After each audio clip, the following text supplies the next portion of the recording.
السلام علیکم ورحمۃ اللہ وبرکاتہ۔ مولانا ابراہیم صاحب کا بہت زبردست بیان اور بہت ہی اعلیٰ کارگزاری۔ ہمیں دین بنانے میں بہت احتیاط کرنا چاہیے اور دو چیزیں دھیان میں رکھنا چاہیے۔ اس بارے میں بہت ہی اعلیٰ بیان مولانا ابراہیم صاحب کا۔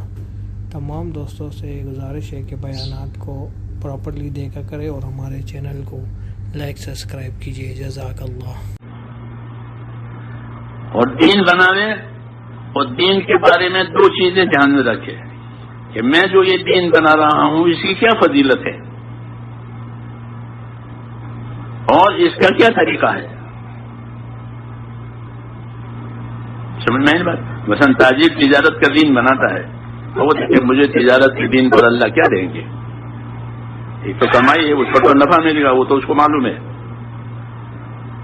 وہ یہ کہا کہ میں نے تجارت کا دین بنایا، اپنے تجارت میں دین کو داخل کیا اور مجھے اس تجارت پر کیا ملے گا وہ اس کے دھیان میں ہو۔ جیسے حضور نے فرمایا کہ سچا ایماندار تاجر یہ نبیوں کے ساتھ ہوگا، شہیدوں کے ساتھ ہوگا اور عرش الہی کے سائے میں ہوگا۔ تجارت کی فضیلت ہے، تجارت کی فضیلت ہے۔ مولانا محمد یوسف رحمۃ اللہ علیہ فرماتے تھے کہ ہمارے دین میں ہر شعبے کے فضائل ہیں، ہر شعبے کے مسائل ہیں، ہر شعبے کے فضائل، ہر شعبے کے مسائل۔ اس لیے کوئی شعبہ چھوڑنا نہیں ہے۔ تجارت بھی کرنی ہے، مزدوری بھی کرنی ہے، ذمہ داری بھی کرنی ہے، عہدیداری بھی کرنی ہے، سب کرنا ہے، سب کرنا ہے۔ اور جب وہ شعبہ ہو تو اس کے فضائل جانے اور اس کے مسائل یعنی اس کے کرنے کے طریقے جانے تو وہ شعبہ اس کا دین بن جائے گا، وہ اس راستے سے جنت میں چلا جائے گا۔ اس کو شعبہ بدلنے کی ضرورت نہیں ہے، کیوں کہ ہر شعبے کے فضائل ہیں اور ہر شعبے کے مسائل ہیں۔ مسائل یعنی اس کے کرنے کے طریقے ہیں کہ یہ طریقہ صحیح ہے، یہ طریقہ ناجائز ہے۔ اس سے دین بن جاتا ہے۔ کیا بن جاتا ہے؟ دین۔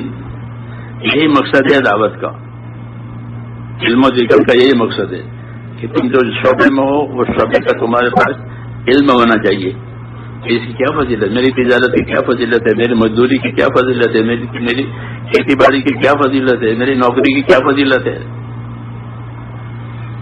اور اس کے کرنے کا کیا طریقہ ہے۔ تو وہ شعبہ دین بن گیا۔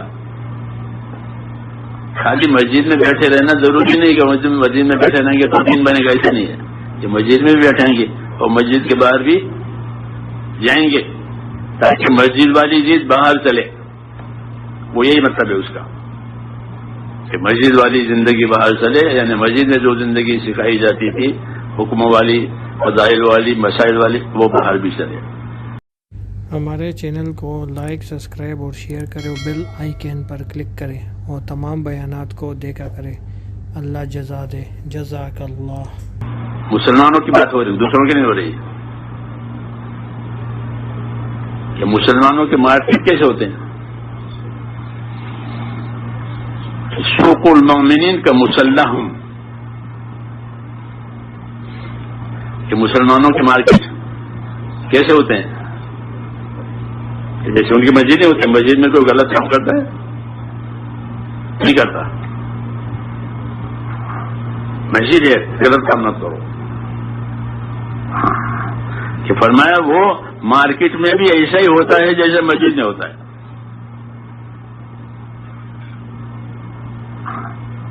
ایک ہی زندگی ہے مسجد کی بھی اور مارکیٹ کی بھی، کہ ہاں کہ مسجد والوں کا خدا مارکیٹ والوں کا خدا ایک ہی ہے، مسجد والوں کا نبی مارکیٹ والوں کا نبی ایک ہی ہے۔ اس لیے مسجدوں کو آباد کرنے کا اور مسجد کی محنت کر کے مسجد والی زندگی لے کر کے ہر شعبے میں جب تک وہ مسجد والی بات چلے، یعنی اللہ کی اطاعت، اللہ کی عبادت، دوسروں کے حقوق، یہ تبلیغ کا مقصد ہے. جی ہاں، یہ مارکیٹ ہو مسجد ہو ایک ہی بات ہے.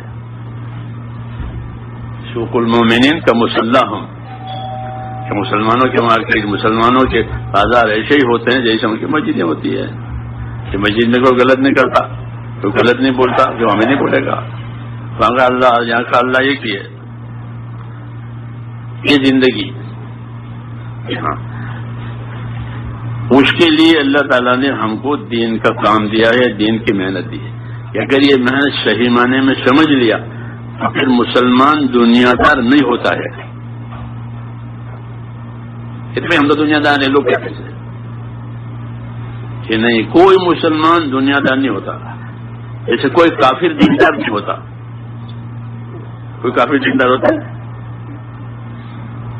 نہیں ہو سکتا. ایسے کوئی مسلمان دنیا دار کہ دنیا دار نہیں ہو سکتا. مسلمان دنیا دار نہیں ہوتا. اس کو اللہ نے اسلام دیا ہے، دین دیا ہے، وہ دیندار ہے. دنیا دار تو کافر ہوتا ہے، کیونکہ وہ دنیا کو پہچانتا ہے، آخرت کو مانتا نہیں ہے. کافر آخرت کو نہیں مانتا. ان ہی الا حیاتنا الدنیا نموت ونحیا وما نحن بمبعوثین، کہتے تھے وہ. کچھ نہ، یہی دنیا ہے، جئیں گے مریں گے بس ختم ہو جائیں گے، آخر کچھ نہیں ہے.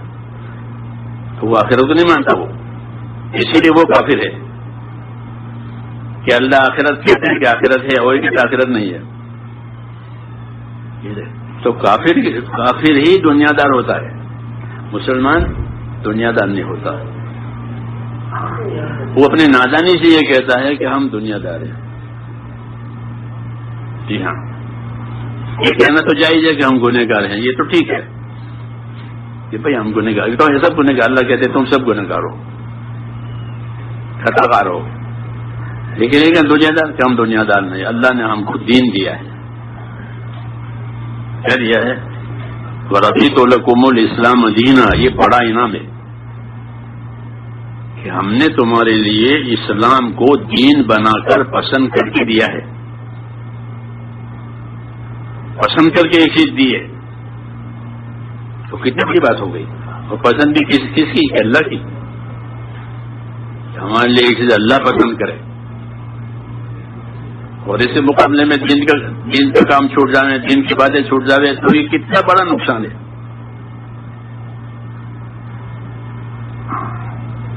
یہ سوچنے کی بات ہے. اتنا بڑا احسان کیا ہے. یہود نصارہ کہتے تھے کہ آیت ہمارے پاس اترتی تو ہم تو اس دن کو عید بناتے. جب میں عرفات میں آیتیں اتری تھی کہ آج میں نے تم کو دین پورا دے دیا اور تمہارے لیے اسلام کو پسند کر لیا، تو وہ یہودی حضرت عمر سے کہتا تھا کہ اگر یہ آیت ہمارے پاس آتی تو اس تاریخ کو ہم عید بنا، اور ہر سال عید مناتے جیسے مناتے ہیں، کیونکہ بڑا اعزاز ہے اللہ کی طرف سے. جی ہاں، تو حضرت عمر صلی اللہ علیہ وسلم ہماری عید بنی ہوئی ہے، عرفات کے دن اتری ہے، اور ہر سال عرفات کا میدان جب میں آباد ہوگا، وہ تو ہے ہماری، ہم کو بنانے کی ضرورت نہیں ہے. اللہ نے ہم کو دی ہے. تو مطلب یہ کہ اللہ نے ایک بڑی چیز دی ہے. اس لیے میرے بھائیو، ہمارے پاس ایک تو اپنے دین کی قدر ہونی چاہیے کہ ہم کو اللہ نے دین دیا ہے. اس کو سوچا کریں کہ اللہ نے ہم کو دین دیا ہے. جب دین دیا ہے تو دین کا کیا تقاضا ہے؟ تو دین کا تقاضا اطاعت ہوتا ہے. کیا ہوتا ہے؟ کہ اللہ نے دین دیا ہے تو اطاعت کرو. یہی مقصد ہے نبیوں کے آنے کا. کہ نبی کیوں آتے ہیں؟ کہ دنیا میں اللہ کی اطاعت قائم کرانے کے لیے آتے ہیں. وما ارسلنا من رسول الا لیطاع باذن اللہ. کہ جب کبھی کوئی رسول زمین پر آیا ہے تو وہ اس لیے آیا ہے تاکہ اللہ کی اطاعت قائم کرے. اور کوئی مقصد رسول نہیں ہوتا اپنی حکومت کرنی ہوتی اور اپنی تجارت کچھ نہیں. اللہ کی اطاعت اللہ کے بندوں میں آ جائے. اس لیے وہ ایمان کا کلمہ لے کر آتے ہیں اور اطاعت کی دعوت دیتے ہیں کہ اللہ پر ایمان لاؤ. اور ایمان کا تقاضا اطاعت ہے. ایمان کا کیا تقاضا ہے؟ کہ اللہ پر ایمان لائے ہیں، یعنی اللہ کی اطاعت کریں گے، اپنی جان مال کو امانت سمجھیں گے. اطاعت کا مطلب یہ ہے کہ جو طاقتیں جو صلاحیتیں اللہ تعالیٰ نے ہم کو دی ہے وہ کیا ہے کہ وہ اللہ کی امانتیں بھی ہیں، اللہ کی نعمت بھی ہے، دونوں ہیں، نعمت بھی ہے اور امانت بھی ہے کہ اللہ نے مال دیا ہے کہ مال نعمت بھی ہے اور مال امانت بھی ہے. تو مولانا پڑھے نہیں جو مولانا تھانوی کا ملفوظ کہ مال حضور فرماتے ہیں مال کہ مال زندگی کا بہت بڑا سہارا ہے، نعمت ہے مال